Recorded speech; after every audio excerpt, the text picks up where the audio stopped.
Good good afternoon, everyone. How are you all doing? Thank you very much for joining live for those who are live right now. So I'm going straight to talk about the things that you're going to speak about today, and that will basically be number one.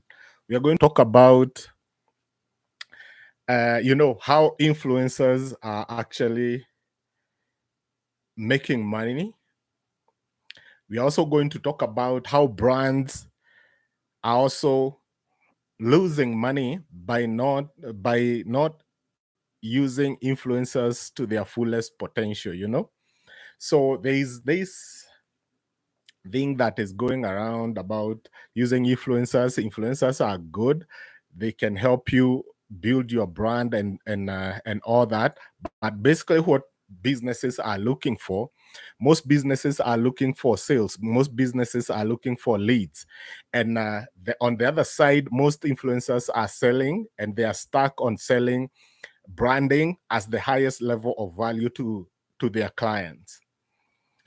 And this is where now most companies now realize that it's not worth it for them to spend the amount of money these influencers are asking on branding alone. And then if you look at the contracts that these people are going for, and this is something that I've just googled to see what are the rate cards that people are publishing out there, and things like that. And I've gotten some few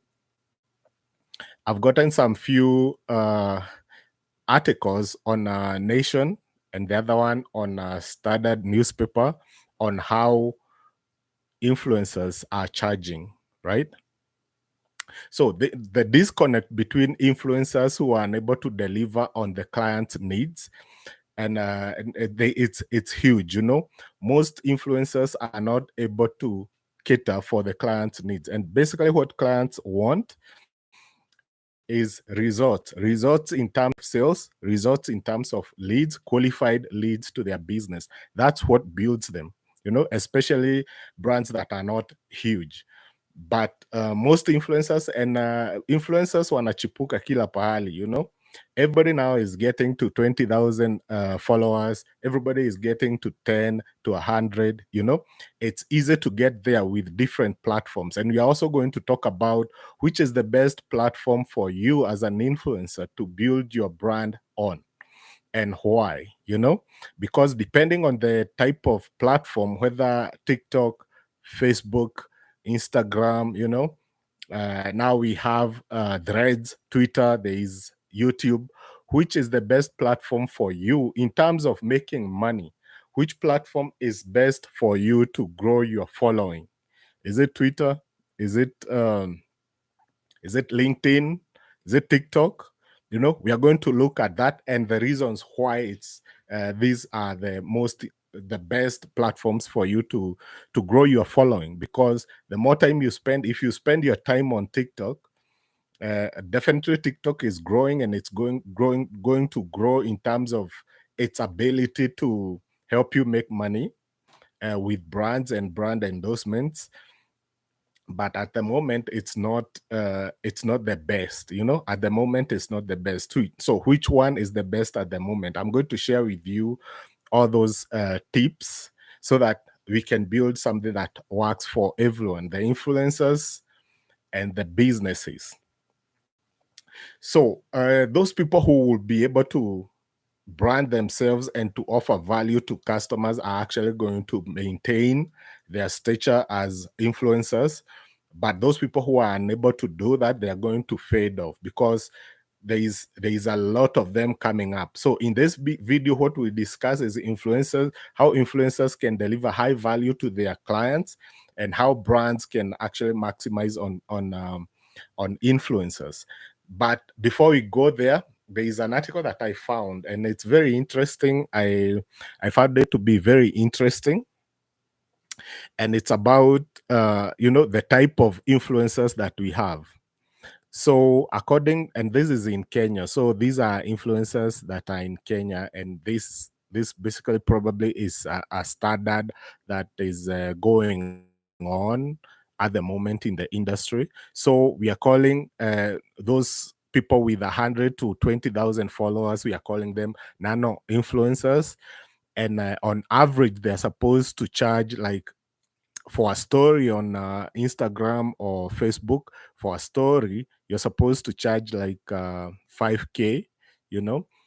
So 5K per post, and you can start seeing the maths where the maths doesn't add up, especially on the business side. The post for a post on those platforms, you're charging 30K to 50K. For reels, you're supposed to charge something like 60K to 75K.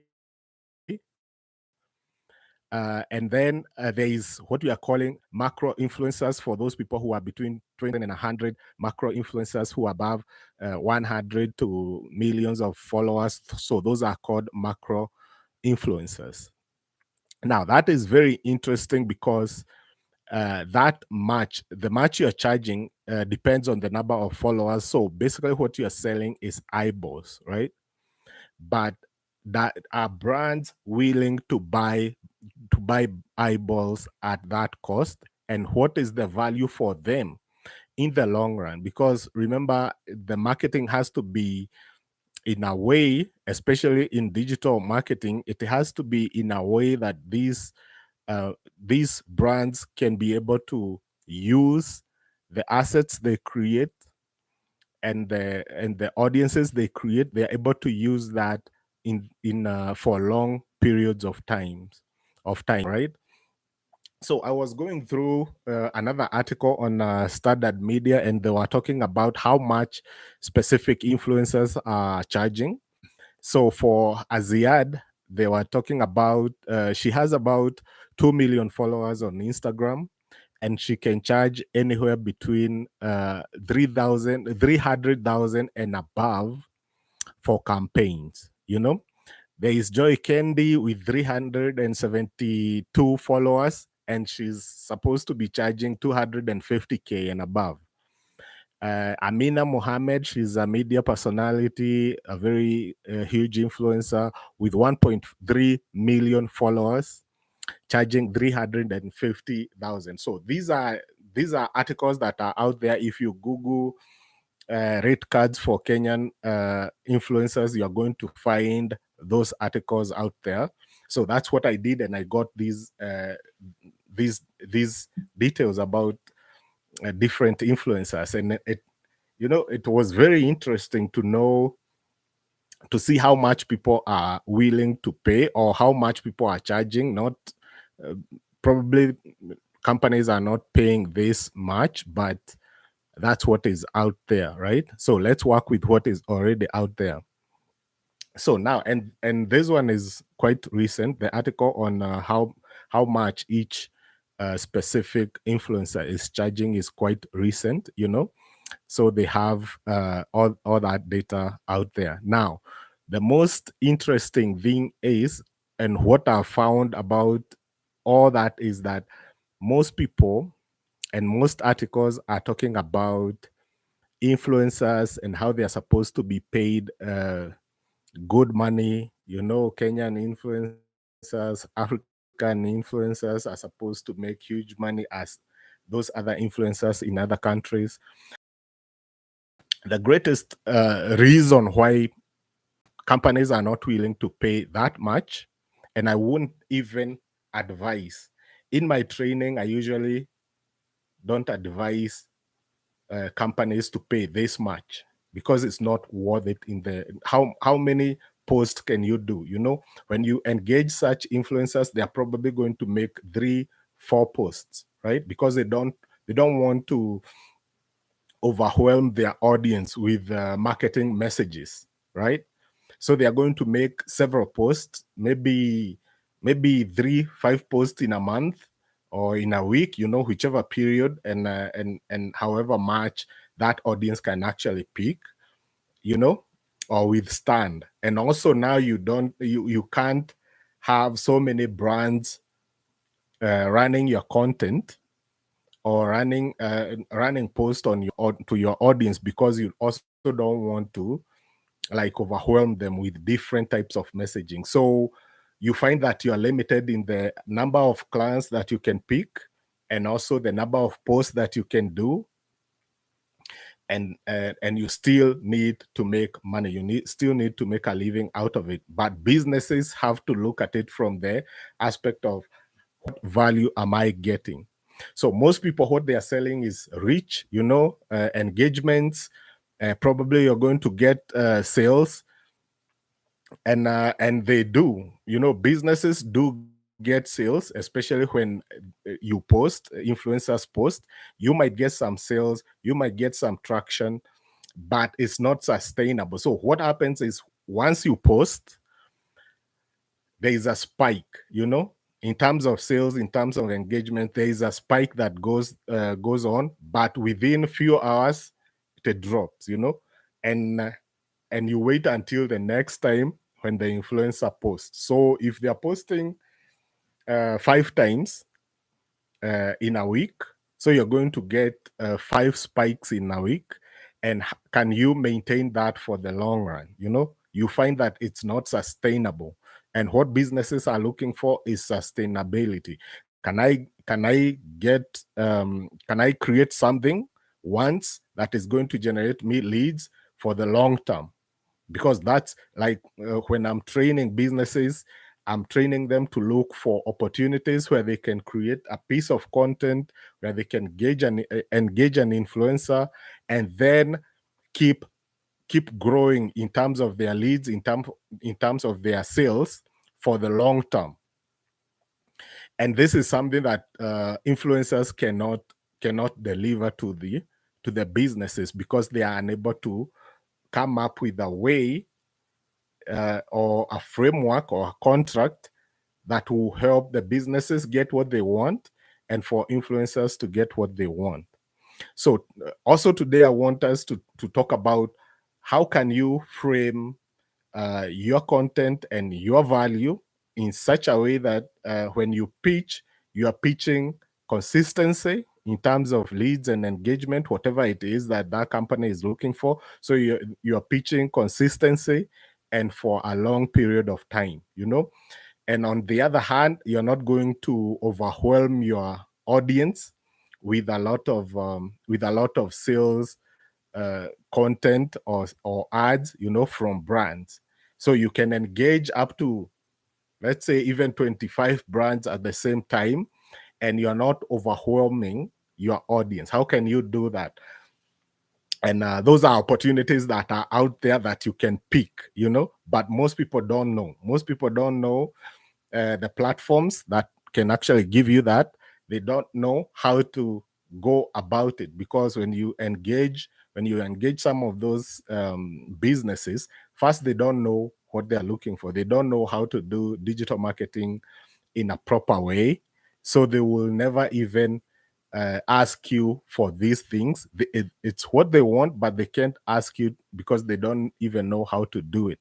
And you also don't know how to do it. So you never get a chance to pitch that as a value for your clients, So the greatest question is, the brand that brands have is, how long are you going to, or how much are they going to get from engaging with you, and for how long, because consistency, as I said, is key.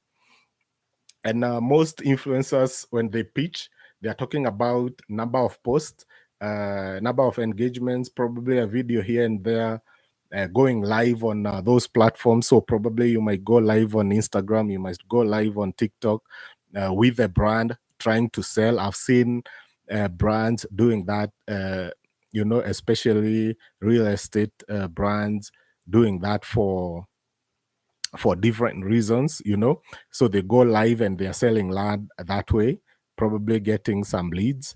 But where is the consistency?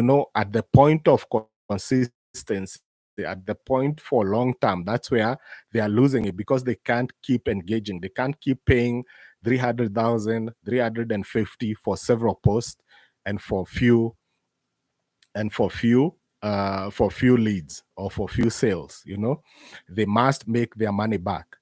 Even if they are looking for branding, what they are looking for is to make their marketing money back. And how can you, as an influencer, actually help the brands you are engaging with to make their money back? That's the main thing that you need to think about, you know. So as soon as brands start engaging with influencers, they start realizing, and this is something I've seen, you know, in the course of doing business with different brands and different influencers, is that once you start engaging them, after some time, if the contract is for like 3 months where you are paying like 300,000 for posts, or you're paying 100,000 for several posts, and the only time you get sales, the only time you get a spike in terms of engagement, in terms of leads, it's when they post, then you start realizing this thing is not sustainable. You know, this thing is not sustainable. I'm not able even to see the people who have engaged from my end as a company. I'm unable to effectively utilize the audience that you have, because each time you post, and this is where you find even influencers talking about, you know, let me post when I know my audience is most engaged, so that you can get more views, you can get more engagement, you know, because you know you're looking at which time is the best time to post for my audience so that I can get more. And while that is good, it only gives your client value at the time when you post. And that is not sustainable for most businesses, you know. And with the growing number of influencers out there coming up from everywhere, it's the influencers who are able to offer value to brands and companies that are going to withstand the upsurge of influencers. So how do you do that, you know? And maybe the first thing we could do is go through the different platforms. So on platforms such as YouTube, what you do, you create content, right? And you can do something like where you're having an ad running inside your video, so you have a break, you know, the similar thing that you do with TV, you know, where you have breaks, commercial breaks, where you have an ad, or you could have an ad running at the bottom there for the brand that you're using or that you have engaged. You could also have probably like background and or have them featured, have the product or services featured in that video. Those are ways that people are currently the way people are currently doing it. Now with YouTube, it's even very hard for you to create consistency in terms of generation of leads or sales for the brand, because definitely you can't have what because what keeps YouTube videos growing is the thumbnail, you know. How are you going to design the thumbnail? That's for clicks, because YouTube is, for you to go viral on YouTube, you're looking for thumbnails, you know, thumbnails that are hook points, you know. So your thumbnail has to be the hook point where you hook people and you make sure that they are clicking. Once they click, you're feeding YouTube, and YouTube is going to show your content, your video, to more people. The next thing is watch time, you know. So on YouTube, they are looking for watch time. How many people are watching 3 seconds and more of your videos? How many people are watching 10 seconds and more? And what you want is to take people to watch at least beyond 3 seconds. You want people to watch beyond 3 seconds so that your video can actually grow. So those are the most important things on YouTube. And at some point, you might find it hard to use brands to as hook points, you know, because you want to be the hook point probably. And if you're not careful enough, or if you don't create good hook points and infuse your messaging and the brand into your hook point, you probably are not going to get to give them a much value. Now, the benefit for YouTube is that YouTube videos continue to grow in terms of views, so there is continuous growth, especially if you do good SEO for the brand. Currently, that's one way that you can do.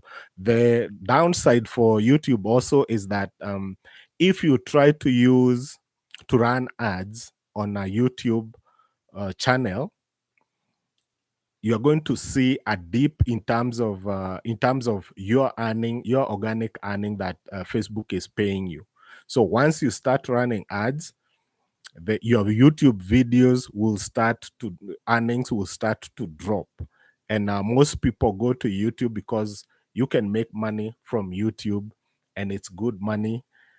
So probably on YouTube you want to grow your videos, your following in such a way that you're not using brands as such, but you're building a content that is going to give you that is going to generate earning for you from YouTube itself.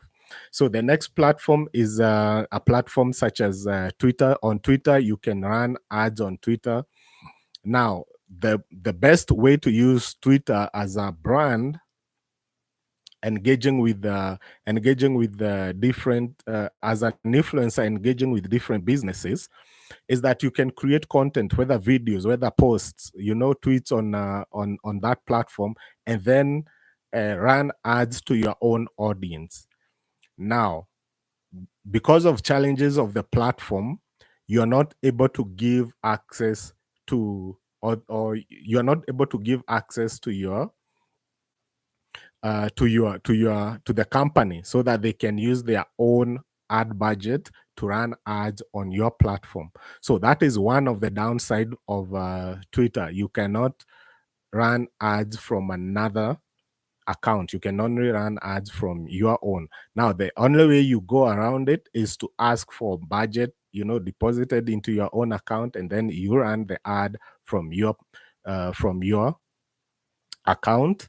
Now, when you run ads from your account, what happens is that even if you're going to lower your rate, if you're supposed to charge 350 and you tell them, you know what, I'm going to charge you 250, 100 and 100 or 150 is going to go into the ad budget to run this ad for the next three weeks or 4 weeks. So what happens is that you create only one post or two posts that you put money, you put a budget on it, so you reach more people, more of your audience, and you can reach even more people outside your audience without you having to post regularly, without you having to post regularly. And you can let it run like organic for a week or for some days until it drops. Once it starts dropping, you put some budget to increase the reach. Now that way you're going to get consistency in terms of generation of leads, in terms of generation of sales. Now, Twitter has its own complication in doing that, but the best platforms that you can do this, and I think this is the best platform that you need to grow your influence, is on Meta platforms. So whether it's Facebook, Instagram, and probably Threads are not yet incorporated in advertising, but Instagram and Facebook are integrated in advertising for Meta, and this is where Facebook now beats each and every other platform that is out there, whether TikTok, LinkedIn. It beats it in its ability to help influencers and businesses collaborate to generate leads in the best way possible. Now, previously they were doing, and they still do, where you have paid partnership notification or a tag, on posts that you do, so people know there's a paid partnership. But you don't have to do that, if you have a business manager account, it's possible for you to create a post on your page, then go on to your business manager account and give your brand, the business that you're engaging, give them probably advertising access to your page. And then they go on to your page, they are going to create on their own ad account.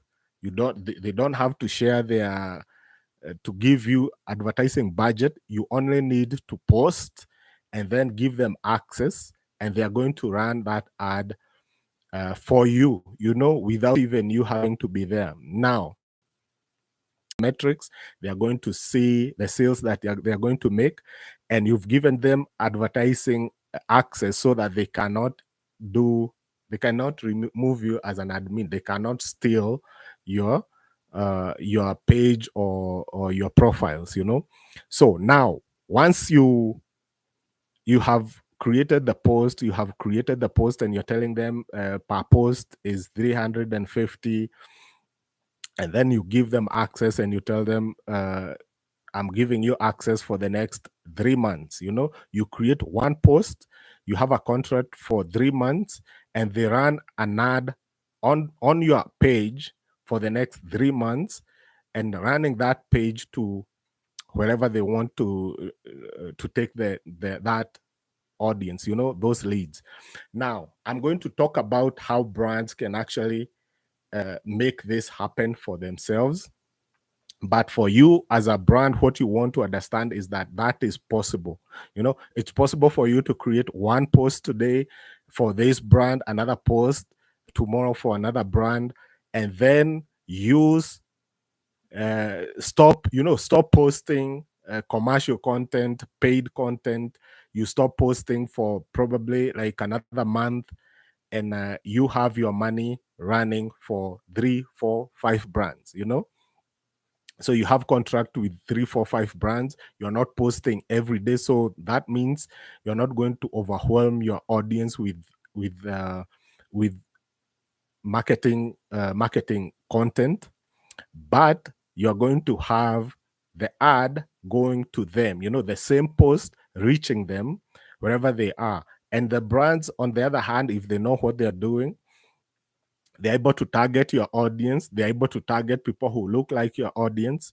They're able to target people who are, or retarget people who have engaged with them. If it's a video, they can retarget people who have watched the video, and they're able to maximize. They're able to maximize your value to them, so that when you're charging 350, it's actually worth it to the business. Because the greatest challenge is this thing worth it to the business? And if it's not worth, you will find that businesses are unable to engage with you. And also, if you're overwhelming your audience, so they stop, the engagement drops, the reach drops, because you have a lot of branding content, or marketing content on your pages. So that is one thing. Now, one person that I found, I've gone through all those influencers, big influencers, but one person that I've seen utilizing this strategy is actually Caroline Motuko. So she has something similar running currently, and I think that's what keeps her relevant. That's what keeps her engaging with big brands. That's what keeps her getting huge contracts, because she's able to sell higher value to her prospects or to her clients than any other person or any other influencer out there. So this is a secret that I'm letting out, and it's something probably you need as an influencer. You need to go explore, explore, try to negotiate, with your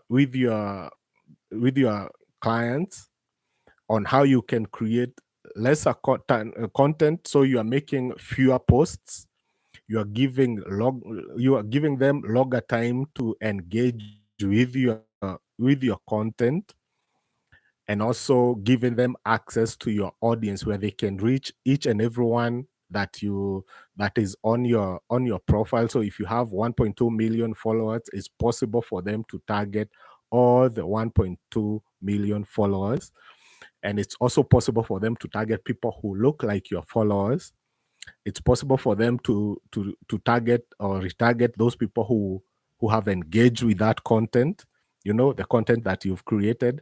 This gives brands some leverage, some value, more value than just posting. And each time they get sales is when you post, because they want consistency. So having them run ads on your own content, you're going to help them in terms of consistency. Now, we have a name for this type of strategy. It's called performance branding. It's performance branding strategy, where you're not only looking to create brand awareness and branding goals, where you're looking at how people engage with your brand, how many people can probably remember you. It's not just about being viewed, and all those other visibility, those vanity metrics that people are looking for currently, the likes, the views, and all those type of things. No, performance branding is basically about direct response types of results. And direct response is basically two results they are looking for, leads and sales.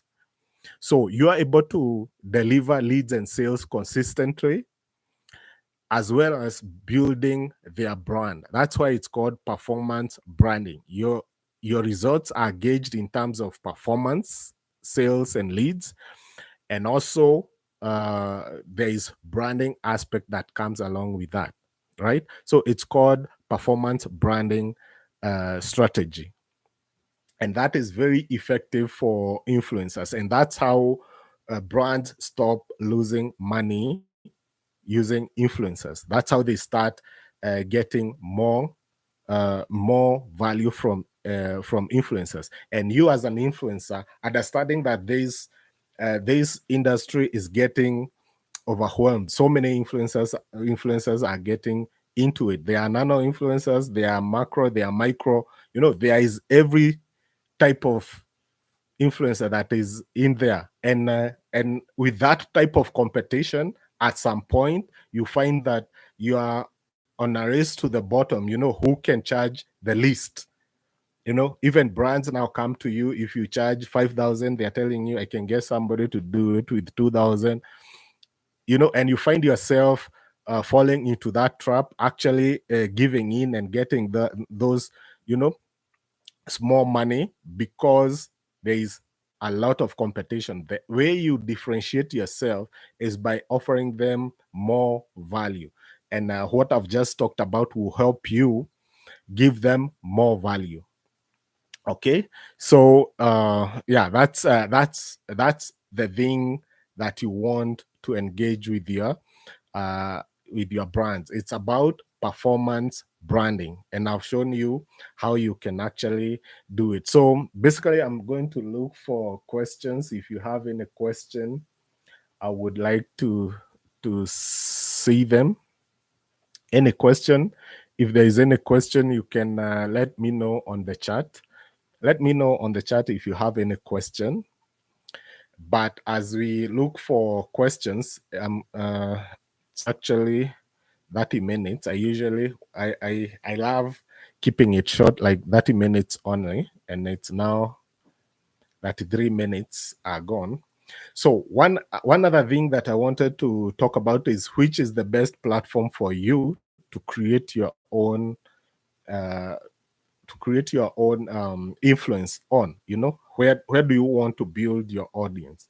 For me, I would say build your audience on Instagram, build your audience on Facebook, on Threads, because that platform is already established and it has the ability for you to make more money on the back end. It will help you engage with brands much better and more effectively. Now, it's also good to create content on YouTube, because YouTube will get you something, in terms of revenue from ads. And also, all those other platforms, you can use them. You can use TikTok. You can use it the same way it's being used right now.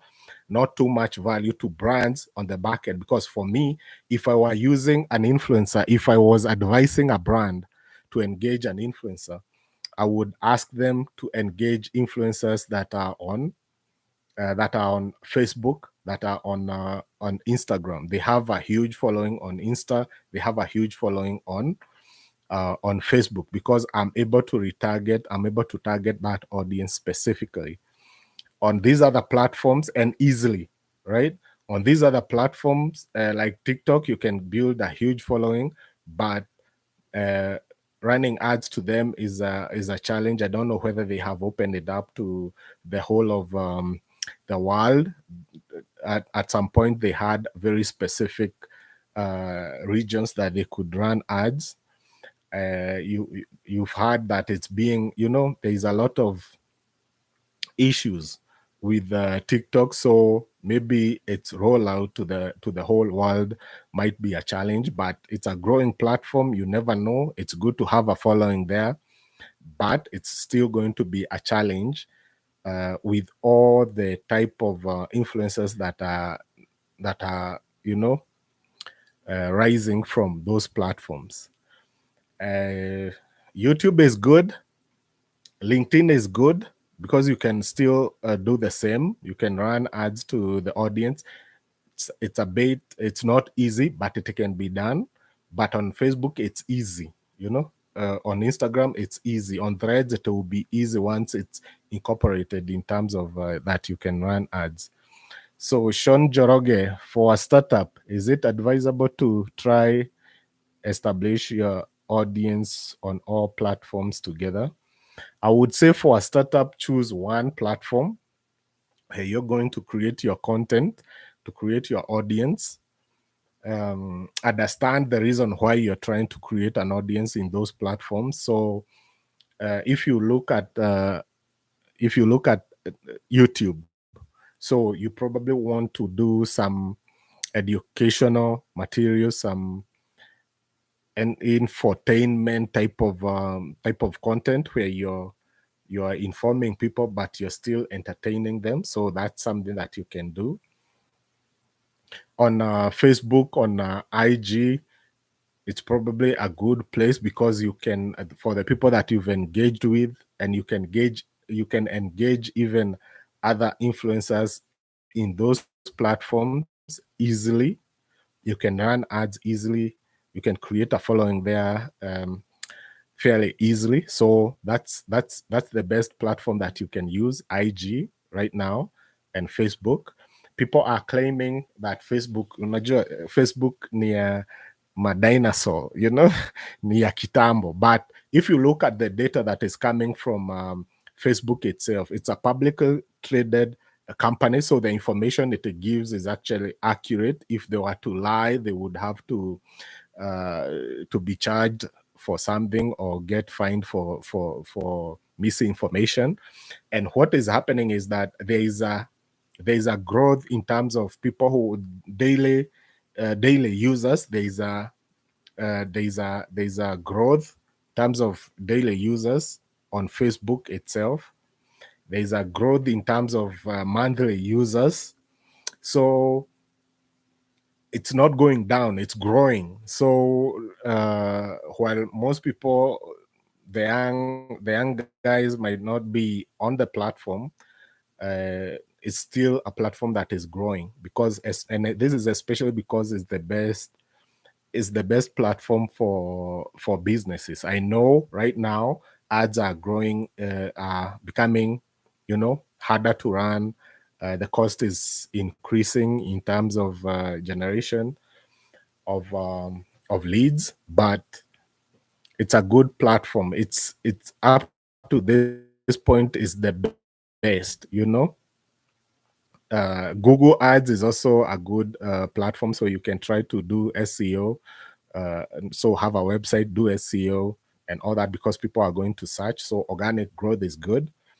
Yeah, so for me, I won't advise a startup to start, open your profiles on all those platforms, but create content for one, but to establish yourself, but once you've established yourself and you want to dominate, you want to dominate your industry in terms of content and organic growth, what you want is to start creating videos.